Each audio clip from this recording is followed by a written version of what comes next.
Terima kasih atas kesempatan yang diberikan kepada saya dalam melaporkan hasil praktek 1 sebagai satuan penugasan khusus di Lembaga STT GKST Tentena.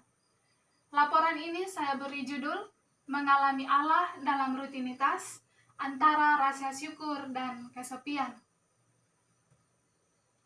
Manusia dalam rutinitasnya, dalam kesibukan pekerjaannya, seringkali berada pada dua sisi, yakni pada rasa sukacita dan pada rasa bosan.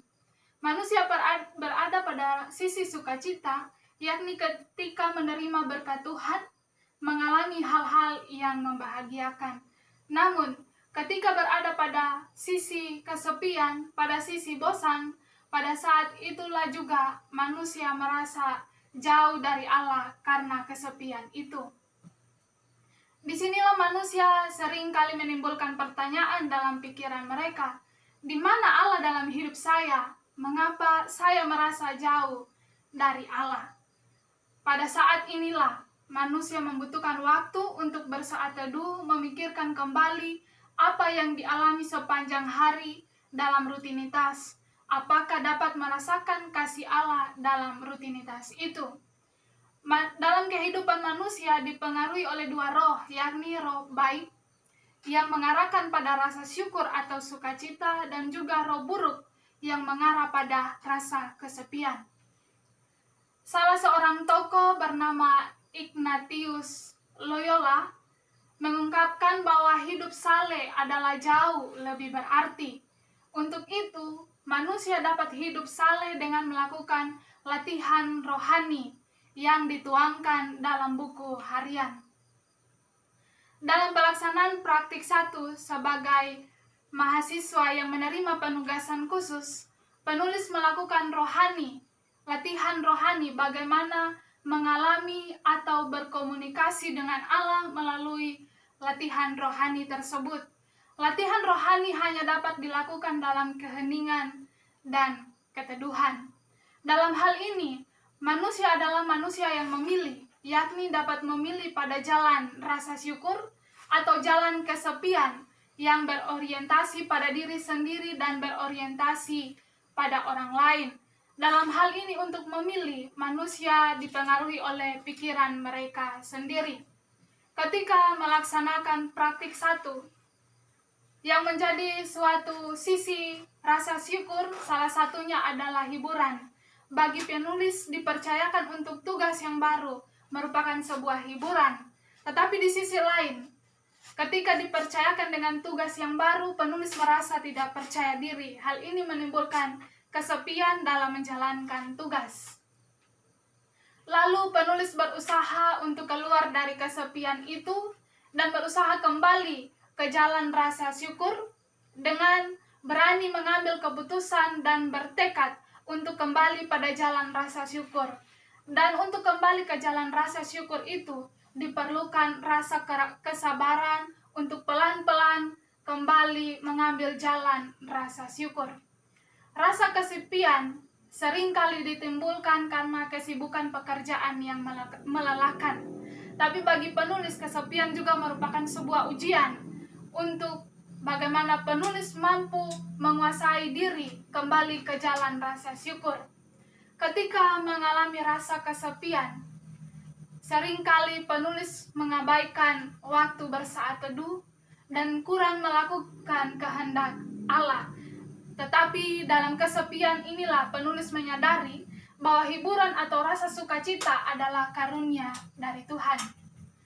Untuk itulah ketika merasakan hiburan, sukacita dari karunia Tuhan itu, maka penulis dapat belajar dengan dipercayakan melakukan tugas yang baru, maka penulis tidak perlu untuk menyombongkan diri, melainkan menambah rasa rendah hati, semangat dan tekad merupakan kekuatan untuk melawan kesepian, dan dalam hal ini terus-menerus berusaha meyakinkan diri dan juga tetap terbuka kepada orang lain. Jika ada yang tidak diketahui, terus bertanya dan tidak terlalu percaya pada diri sendiri yang akan mengakibatkan kesombongan. Dalam melakukan latihan rohani dalam setiap rutinitas yang dijalani, kita dapat menemukan ciri khas Allah. Yang pertama, Allah senantiasa ada dan menyertai kehidupan penulis. Ini berdasarkan pengalaman rohani yang dialami oleh penulis. Allah senantiasa memberikan sukacita baru dalam setiap harinya. Allah senantiasa menjaga dan memelihara, memberi kekuatan kepada penulis untuk melakukan pekerjaan yang diemban. Dan seringkali penulis dalam hari-hari menjalankan tugas, seringkali merasa bersuka cita, seakan sukacita itu tanpa sebab datang dengan sendirinya. Dan bagi penulis, sukacita itu adalah karunia dari Allah.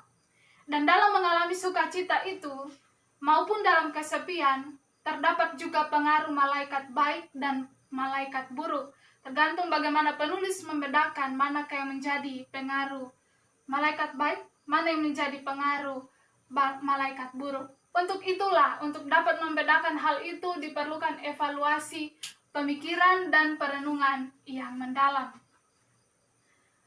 Melalui insersi yang dilakukan oleh penulis, muncul tema utama sebagaimana yang menjadi judul laporan, yakni bagaimana dalam rutinitas keseharian, dalam kesibukan keseharian, dapat mengalami atau merasakan kehadiran Allah di dalam rutinitas itu sendiri.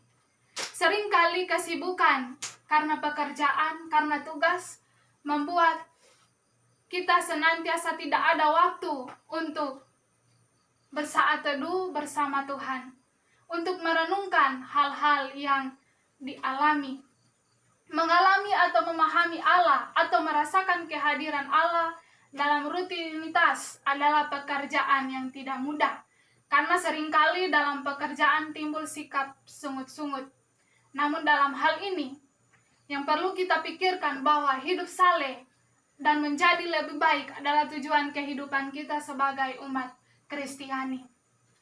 Ketika berada pada jalan spiritualitas rasa syukur, maka kita akan merasakan bahwa Allah begitu dekat. Ketika berada pada jalan kesepian, maka akan merasakan Allah begitu jauh. Apa yang dilakukan terasa tidak berarti, dan yang ada hanyalah rasa lelah yang tak kunjung habis, yang seringkali menimbulkan sungut-sungut.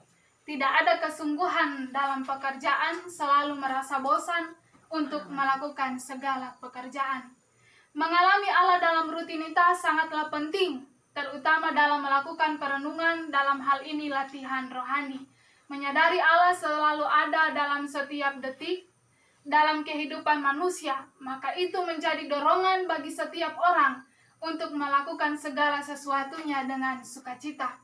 Mengalami Allah juga dipengaruhi oleh faktor sosial, yang dimana faktor sosial berhadapan dengan orang lain. Ketika situasi orang lain juga buruk, kita akan merasa buruk. Tetapi ketika kita melihat motivasi dan semangat orang lain juga begitu kuat, kita akan merasa bersemangat. Oleh karena itu, orang percaya harus mampu menyediakan waktu untuk berdoa, berkomunikasi dengan Allah, seperti yang diungkapkan oleh Yesus dalam Matius 6 ayat 6. Tetapi jika engkau berdoa, masuklah ke dalam kamarmu, tutuplah pintu dan berdoalah. Dalam hal ini Yesus juga menekankan saat teduh dalam keheningan. Dalam pengalaman mengalami Allah, diperlukan gerak batin dan suara hati. Diki mengungkapkan konsepnya bahwa dalam melakukan refleksi teologis dalam latihan rohani, perlu melakukan suatu pengalaman batin dan mendengar suara hati, yakni dengan mendengar dengan telinga hati dan melihat dengan mata akal. Hal ini dapat dilakukan dalam kontemplasi atau meditasi, sehingga ketika melakukan kontemplasi maka kita dapat menguasai diri untuk tetap senantiasa hidup dalam rasa syukur. Seperti dikatakan dalam Kolose 3 ayat 13, apapun juga yang kamu perbuat, perbuatlah dengan segenap hatimu seperti untuk Tuhan dan bukan untuk manusia. Waktu bersaat teduh sangatlah berarti untuk menjaga hubungan dengan Allah. Seperti dikatakan dalam Mazmur 62 ayat 9, percayalah kepadanya setiap waktu, hai umat, curahkanlah isi hatimu di hadapannya. Allah ialah tempat perlindungan kita setiap waktu. Mazmur 139 ayat 14, aku akan bersyukur kepadamu oleh karena kejadianku dahsyat dan ajaib apa yang kau buat, dan jiwaku benar-benar menyadarinya. Dalam hal ini kita harus betul-betul menyadari bahwa Allah ada dalam kehidupan kita. Latihan badani terbatas gunanya, tetapi ibadah itu berguna dalam segala hal, karena mengandung janji baik untuk hidup ini maupun untuk hidup yang akan mendatang. 1 Timotius 4 ayat 8. Berada pada jalan rasa syukur atau kesepian adalah pilihan masing-masing manusia. Kesimpulan, dari hal ini kita dapat melihat dua sisi spiritualitas manusia, yakni rasa sukacita atau rasa syukur dan kesepian. Perenungan akan tindakan yang telah dilakukan sangatlah penting, dan merenungkan betapa besar karya Allah dalam kehidupan manusia itu dapat dilakukan melalui latihan rohani. Karena itu perasaan tenang dan dekat dengan Allah memberi sukacita dan damai sejahtera, dan mengarahkan kita untuk tetap hidup kudus, hidup saleh, mengerjakan segala apa yang dikehendaki oleh Allah. Terima kasih.